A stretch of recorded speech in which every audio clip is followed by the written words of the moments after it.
Hello friends and families, welcome to my new vlog. Husband के office जाने के बाद, बेटे के स्कूल जाने के बाद और मेरे छोटे बेटे के सो जाने के बाद मैं फटाफट से नहा के हो जाती हूँ रेडी, नाश्ता करके फ्री हो जाती हूँ। और चूँकि लगभग गर्मियाँ आ ही चुकी हैं, सर्दियाँ जा रही हैं। सर्दियों में इतने सारे विंटर वेयर्स पहन के, लगभग कवर्ड कपड़े पहन के बहुत ज़्यादा बोरियत फील हो रही थी। तो मैंने सोचा आज कुछ डिफरेंट लुक क्रिएट किया जाए, कुछ समर की ड्रेस निकाल के पहनी जाए। और अरे रे रे रे, मैं तो तैयार होके भी आ गई, लेकिन मैं कहीं जा नहीं रही हूँ, बस ऐसे ही वेयर कर लिया। सोचा थोड़ा डिफरेंट लुक क्रिएट किया जाए, थोड़ा डिफरेंट फील किया जाए, थोड़ा चेंज हो जाएगा, थोड़ा डिफरेंट फील करूँगी। वैसे वेयर करके मैं कर तो रही थी, बाल अभी भी थोड़े से स्टिकी फील हो रहे थे, पर कोई नहीं, सब चल जाएगा। डिलीवरी के बाद थोड़ी बालों की केयर नहीं हो पा रही थी, जो अब करनी शुरू करूँगी। थोड़े से स्टिकी फील हो रहे हैं, पर कोई बात नहीं।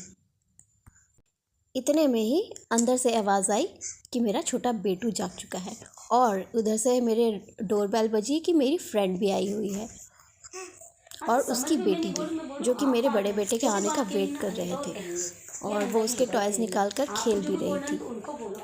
मेरी फ्रेंड की बेटी इतनी चुलबुली है और इतनी टॉकेटिव है। मेरा बेटा तो नहीं है इतना टॉकेटिव, लेकिन ये बहुत टॉकेटिव है, बहुत बातें करती है, बहुत बातें बनाती है। आप भी थोड़ी सी इसकी बातें सुन सकते हैं मेरे ब्लॉग में। जो पिंक पिंक कलर है ना, उनको एक जगह इकट्ठा कर। ओके, ठीक है, खेल लो। और तभी मेरे बेटे के वैन की आवाज़ सुनाई दी और वो भी आ गया था। मेरी फ्रेंड और उसकी बेटी के जाने के बाद मैंने दोनों बच्चों को सुला दिया, और देखिए वो कितने सुख चैन से सोए हुए हैं। और यहाँ पे मैं भी लेटी हुई थी, मैं भी सोई हुई थी उनके साथ। सोई नहीं थी, बस लेटी थी। और ये देखिए, ये सनसेट का व्यू हमारे घर की तरफ से कैसा दिखता है।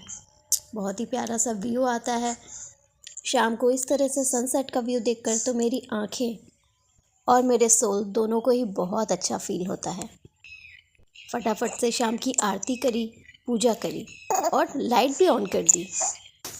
बाहर जो हमने शिवलिंग रखे हुए हैं, वहाँ पर भी मैं रोज़ दिया जलाती हूँ, तो शाम का वहाँ पे दिया जलाया और आशीर्वाद लेके देखने आई कि मैंने लाइट ऑन करने के बाद भी मेरे दोनों बेटे कैसे सुख चैन से सोए हुए हैं, किसी एंजल की तरह लग रहे हैं।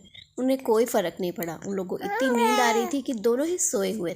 तो इसी तरह अपने दोनों एंजल्स को सोता छोड़कर मैं फटाफट से जा रही हूँ। अरे रे, कहीं नहीं जा रही हूँ, कहाँ जाऊँगी, किचन में आ रही हूँ, और शाम के खाने की तैयारी भी करनी है। मेरे हस्बैंड भी आने वाले हैं। किचन तो हमारे घर परिवार की बहुत ही एसेंशियल जगह है, तो वहीं आ चुकी हूँ मैं शाम के खाने की तैयारी के लिए। फटाफट से ली गई है परात और लगाया जाएगा अब आटा। मैं आटा लगाने लगी। इतने में ही डोरबेल की आवाज़ सुनाई दी कि मेरे हस्बैंड आ चुके हैं, और वो आते ही दोनों बच्चों को आवाज़ देते हैं। तो फटाफट से मैंने चाय बनाई, और उससे पहले अपने बेटे के लिए दूध निकाला। वो दूध में इस तरह से टोस्ट को भिगा के खाता है, तो मुझे वो थोड़ी देर पहले निकालना होता है, तो वही निकाला मैंने और फटाफट से चाय चढ़ा दी। और इस तरफ मेरा आटा लग रहा था, आटा लगा के रेडी किया, और आज के व्लॉग को इसी तरह एंड किया। मिलते हैं अगले व्लॉग।